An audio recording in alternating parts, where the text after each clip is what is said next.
So I saw a video this morning by a guy named John Doyle, and basically he's doing a series called Debunking or Demystifying Black History, and he's talking about a lot of characters, and today he talked about MLK. Look, I don't want this video to be real long, but I did want to come on here and say that, you know, airing out somebody's dirty laundry, revealing an unknown truth about somebody to prop up your political stance on things is not the way to go. It may be true, all the things that this guy is bringing up about MLK. In fact, we know that some things are true. But I just think, especially as somebody that would be a proclaimed believer as well, to bring up somebody else's dirty laundry in order to prop up your cause seems very, very Pharisaical. And we got a lot of religious Pharisees in today's time, especially within the political sphere of evangelical Christianity. You know, you say you love black people, you say that you want to do right, and, you know, you're against Black Lives Matter and all this other stuff, which, I mean, is not necessarily bad, but the way that we go about getting to the ends matters.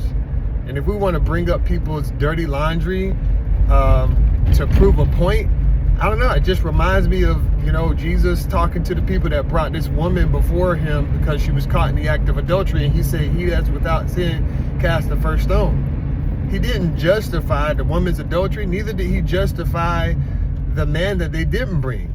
He wanted them to look at themselves and be introspective. And I think that in today's culture and world, we really need a dose of humility in America on both ends of the political spectrum or anything else. And I think that God is going to humble us. I don't know how that's going to look, but I know it's going to happen. America and the world needs humility, big time. And yeah, at the end of the day, that's what I wanted to say, because when you can justify somebody having a knee on the neck and you cannot grieve the death of somebody because they were a drug addict, speaking of George Floyd, or these other deaths of black and brown bodies, and now Americans with ICE and immigrants, if you can justify that and think that is okay because heaven supposedly has borders and all this other stuff, what are you doing as a Christian? You know, what are you doing? It's not the Christianity or the church that Jesus came to build. It's just not, and that's just the truth. And so I want to challenge that in the modern day Christianity, especially within politics and evangelicalism. What are y'all doing? I think God is about to humble this nation, and God is about to humble the people that think that they're Christians, and maybe the people that are Christians. He's about to humble us as a collective.